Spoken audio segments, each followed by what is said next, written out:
then for food, I still have $432 in my food envelope. Good morning and welcome to another money morning routine. I feel like it's been a while since I've done one of these, but in real life, it's only been since last Thursday. But since I took Friday off, here we are. A lot happening. I have a lot to show you and tell you about. So first thing is I got updated with my spending from my checking account, couple of different things. We had HBO come out, Peloton. Chewy was a little higher than normal. So let's go to my budget. So if we go to my July budget, Chewy was budgeted for $263 and it ended up being $329. And the reason being is I had to actually get extra chicken feed. I let myself get lower than what I like to, like both my bins and both my coops are absolutely empty. I don't usually let that happen. It usually stays about, I don't know, about maybe a quarter of the way full. So I had to order some extra chicken feed. So $329.81. Let's write that down on my budget. We did have my TOD.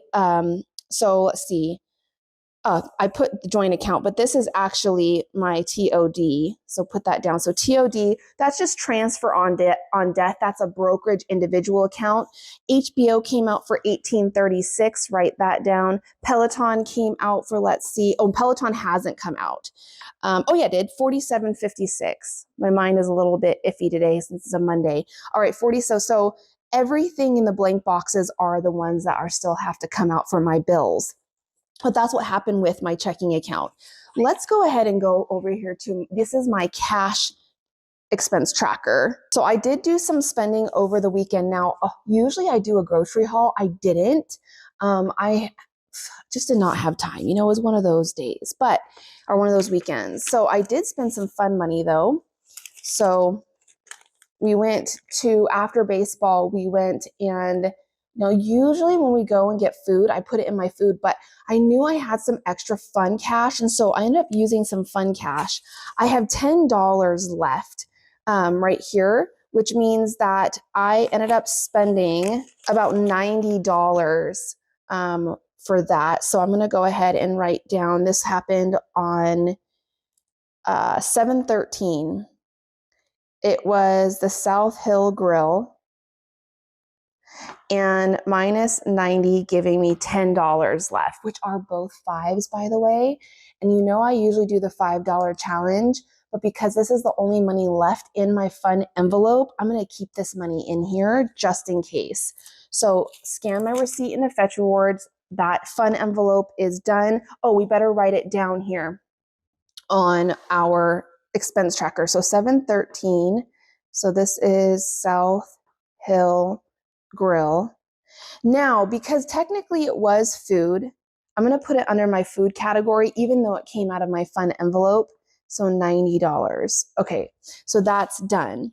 Now, on my other cash envelopes, I have yet to spend any money from my beauty envelope or my miscellaneous. My household envelope still has the 50. Pets still have the 50. And then for food, I still have $432 in my food envelope. And now since all of my cash spending has been updated, I want to kind of show you what else I've been working on. So I went back here to the back of my month and I did fill in my monthly budget category breakdown. Oh, it's so bad for this. Like I stopped tracking on Wednesday. I just got so behind. I mean, I guess yesterday we could just put in South Hill Grill. And I know for a fact on one of these nights on two of these nights, I think it was Thursday and Friday, or maybe it was Wednesday and Thursday. This is why you have to continue tracking, because especially when something like this, where there's no like receipts or anything to use, I just can't remember. I think it was Wednesday and Thursday we did leftovers.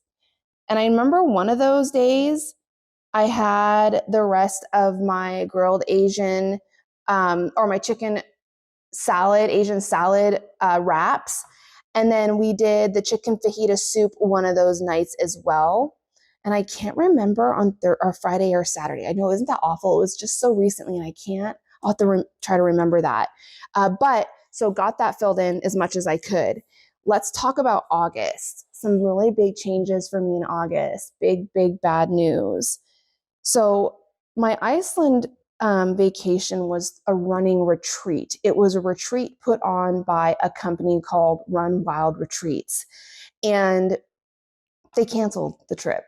Literally less than 4 weeks to go, less than that even, and they canceled the trip because not enough interest, meaning not enough people signed up for them to make it profitable for them to do it, which means for the people who did sign up for it, not only, so they gave me a refund that I paid for the trip, but there are a lot of things that I bought that were outside of that retreat cost that they charged me.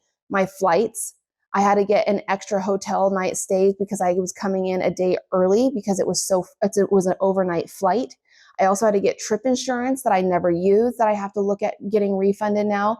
There is a lot of this that I now have to figure out, which I'm going to be on the phone, I believe, a lot today. Luckily, everything is protected, so I know I can get the refunds for them, filing the claims and doing all the things. It's just a matter of a lot of time spending on the phone, and it just really, really, really sucks. I did go back and read through their policy, and it does state in that if they have the right, obviously, to cancel the trip at any time. However, I was looking at reviews and like their past trips, it seems like that didn't happen. And so for this to get canceled, I am absolutely heartbroken. And so I am not now going to Iceland in August. Could I still go? Sure. But the point of going for me was that experience of a group of runners with other women. And now that's not happening. I'm not going to go.